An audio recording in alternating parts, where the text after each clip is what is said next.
Outlines of Indian political system. Preamble.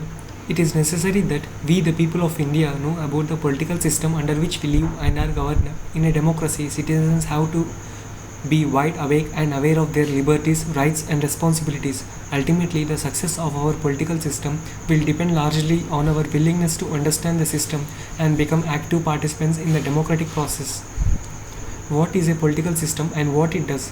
Identifies and establishes the organs and units of the state, defines the roles and jurisdictions of the executive, legislature, and judiciary, distributes power between the union and the units and regulates relationship between them, establishes accountability and relationship of the organs of the state with the people. Political system generally denotes the structure of the institutions that constitute the state and its government.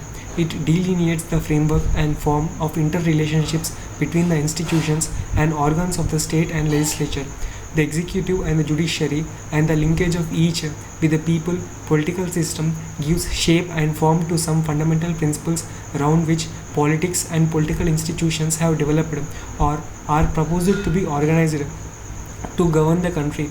It also consists of the manner in which the rules are selected or elected, governments are formed, and political decisions are taken.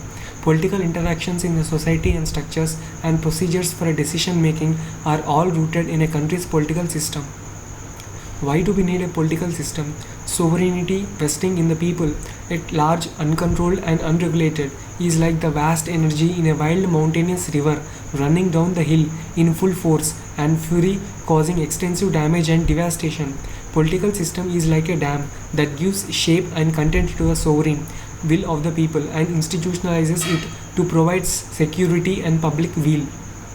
System as a process. Political system is a dynamic, ever-growing process, nothing static or inert. A living organism of functioning institutions getting new meanings and content from the manner in which and people by whom it is worked and from generation to generation. Changes and growth come through constitutional amendments and laws by legislatures, interpretation by courts, operation by executive institutions at various levels. Forms of government. There are monarchy, aristocracy or oligarchy, authoritarian, totalitarian, dictatorial, democracy, worst form except that done none better. About forms of government, let fools contest, whatever is best administered is the best. Types of democracy: direct, representative, participatory, federal or unitary, republican, presidential or parliamentary.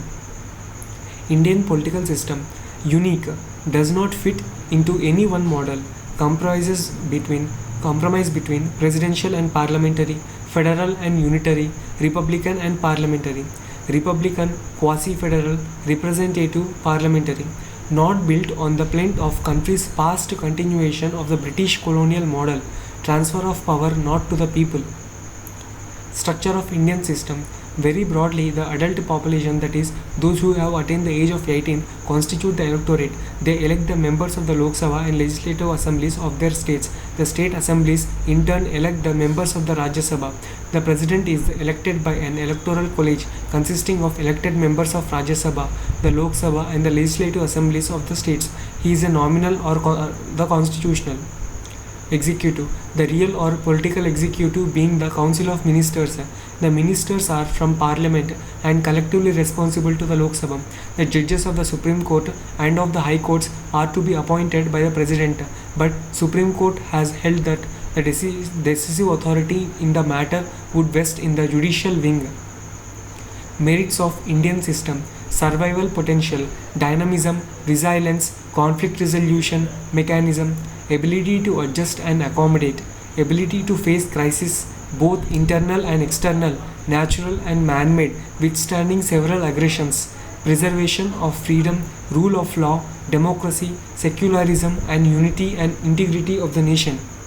Significant achievements: preservation of freedom of institutions, independence of judiciary, freedom of press, integration and reorganization of states, liberation of French and Portuguese possessions in India, economic development, solving the food problem, development of a meaningful foreign policy, 15 free and fair general elections, peaceful transfer of power, land reforms and abolition of zamindari, local self-government, nagar palikas and panchayats. Failures: 95 constitutional amendments, one every 7 months, over 120 failures of constitutional machinery, President's rule, strains in relations between union and states, judiciary, legislature and executive, conflicts and controversies, misuse of emergency provisions. Disconnect between the people and the politicians, democracy and the freedom under threat, governance deficit, disdain, disregard for ordinary citizens, insecurity, illiteracy, poverty, unemployment and rising prices, devaluation of values and deinstitutionalization of institutions, parliament, council of ministers and prime minister, judicial systems, delays and costs, criminalization, corruption, casteism and communalism, erosion of representational legitimacy of representatives, role of money, muzzle and mafia power, 300 crore patis in Lok Sabha, many multiplied their wealth and assets in 5 years, 175 with criminal background. In concluding, nation is passing through a critical times. Our political system is under severe strain. There is a crisis of confidence. Faith of people in the quality, integrity and efficiency of governmental institutions and of public functionalities stand seriously eroded. The life of the ordinary citizen is getting more and more miserable. The case for political reforms is unaccessible.